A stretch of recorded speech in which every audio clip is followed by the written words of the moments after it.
Hi అండి. Hello నమస్తే. నా పేరు నాగలక్ష్మి అండి. ఈరోజు మనం ఆకాకరకాయ కర్రీస్ చేయబోతున్నాం. ఇది వీఆర్కే డైట్ వాడే వాళ్ళ కర్రీ అండి. కొబ్బరి నూనెతో వండుతారు. వీఆర్కే డైట్ వాడే వాళ్ళు కొబ్బరి నూనె కూరలే తింటారండి. వాళ్ళు తినే కూరలు ఇవి. ఇది ఓన్లీ కూర మాత్రమే తింటారండి. వాళ్ళు రైస్ తినరు. చాలా తక్కువగా తింటారు. ఎక్కువ కర్రీస్ మాత్రమే తింటారు. వీఆర్కే డైట్ వాడే వాళ్ళు ఎవరికైనా సరే వీడియో ఉపయోగపడుతుందండి. ఒకసారి ట్రై చేయండి వాడేవాళ్ళు. చాలా బాగుంటుంది కర్రీ. ఇప్పుడు మనం ఆకాకరకాయలు కట్ చేసుకుందామండి. 1/2 కిలో తీసుకున్నాను నేను. ఒక్కొక్కకాయ 4 భాగాలుగా తీసుకుని ఆ లోపల ఉన్న గింజలన్నీ తీసేసుకోవాలి. వాటిని పైన ఏమీ గీయాల్సిన అవసరం ఉండదు. డైరెక్ట్గా అలా కట్ చేసేసుకోవచ్చు. పైన గీస్తే మళ్ళీ ముక్కలు బాగా పలచగా వస్తాయి. పలచగా ఉంటే అసలు కర్రీ ఏం కనిపించదు. అసలు మనం ఎన్ని కాయలు వేసుకున్నా దాంట్లో ఉన్న పిక్కలు తీసేసుకోవాలి. మొత్తం పిక్కలు తీసేసుకుని చిన్న ముక్కలుగా కోసుకోవాలి. మనం ఉల్లిపాయ ముక్కలు కోసుకుంటాం కదా, ఆ రకంగా చిన్న ముక్కలు కోసుకోవాలి. చిన్న ముక్కలు కోసుకున్న తర్వాత నీటిలో నానబెట్టుకోవాలండి. ఆ నీటిలో ఉప్పు వేయాలి. ఉప్పు వేసి ఇంచుమించు అరగంట నుంచి గంటలోపు నానబెట్టాలి. నానబెట్టడం వల్ల దానికి కొట్టే మందుల పవర్ అవన్నీ దిగిపోతాయి అన్నమాట. ఇప్పుడు మనం మసాలాకు తయారు చేసుకుందామండి. అందులోకి జీలకర్ర, అల్లం, వెల్లుల్లి, ధనియాలు ఇవి మాత్రం పేస్ట్ కింద ఆడుకోవాలి. పేస్ట్ కింద ఆడుకుని టమాటా, పచ్చిమిర్చి కట్ చేసుకోవాలి. కట్ చేసుకుని పక్కన పెట్టుకుని ఇప్పుడు నానబెట్టుకున్న ముక్కలన్నీ ప్లేట్లోకి తీసేసుకున్నాం. చూడండి, 1/2 కిలో ఆ ముక్కలన్నీ కలిపి ఇప్పుడు మనం పొయ్యి మీద మట్టి దాకా పెట్టుకుందాం. ఓన్లీ వీఆర్కే డైట్కి మట్టి దాకలో ఉపయోగిస్తే చాలా మంచిదని చెప్తారు. మట్టి దాకలో వాడాలని చెప్తారు వాళ్ళు. మట్టి లేని వాళ్ళు స్టీల్ పాత్రలు కూడా వాడచ్చు.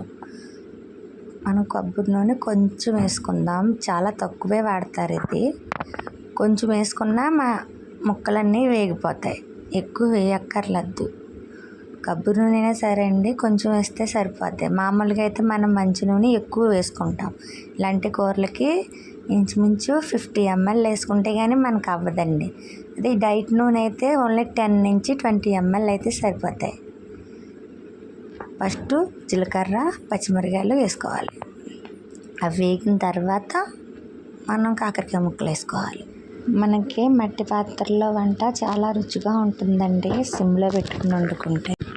డైట్ వంటలనే కాదండి, మామూలుగా మనం చేసుకునే కూరలు కూడా మట్టి దాకల్లో చేసుకుంటే సేవండి దాకలు స్టీల్ వాటి కంటే మట్టి దాకలోనే టేస్ట్గా వస్తాయి. కానీ మట్టి దాకలో ఎక్కువగా దొరకట్లేదు. ఇప్పుడు తక్కువ. వాళ్ళు కూడా చాలా రేట్లు చెప్పేస్తున్నారు. మట్టి దాకలో చాలా ఆరోగ్యం అంట కూడా అవే చెప్తున్నారు ఇప్పుడు డాక్టర్లు అందరూ. మట్టి దాకలు వాడండి వీలైనంత వరకు అని చెప్తున్నారు.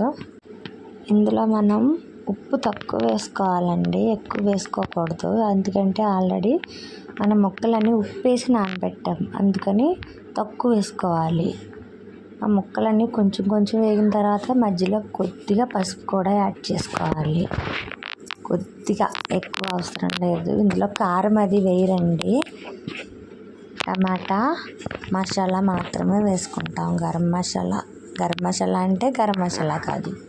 అల్లం, వెల్లుల్లి, జీలకర్ర, ధనియాలు పేస్ట్ ఆడుకోవడమే, అదే మసాలా. అంతకంటే ఎక్కువ వేసుకోకూడదు. అది కూడా కొద్దిగా 1/2 కిలో మాత్రమే కదా, కానీ కొద్దిగా వేసుకోవాలి. బాగా మగ్గనివ్వాలి. ఆ కొద్దిగా ఆయిల్లోనే సిమ్లో పెట్టి వండుతాం కాబట్టి బాగా చక్కగా మగ్గిపోతాయి. ఇప్పుడు మనం టమాటా యాడ్ చేసుకుందాం. ఆ టమాటా కొద్దిగా మగ్గిన తర్వాత మసాలా వేసేసుకోవాలి. ఎక్కువ మగ్గక్కర్లేదు. కొంచెం మగ్గనిచ్చి వేసేసుకోవడమే. ఎక్కువసేపు అవసరం లేదు. అది ఇది కలిపి మగ్గిపోతాయి.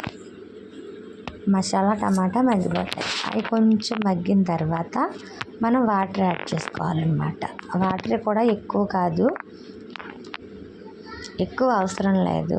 చిన్న గ్లాసు, టీ గ్లాసులు ఉంటాయి కదా, మన టీ తాగే గ్లాసులు, ఆ గ్లాసుల్లో అంటే ఒక 100 ml వాటర్ సరిపోతుంది దానికి.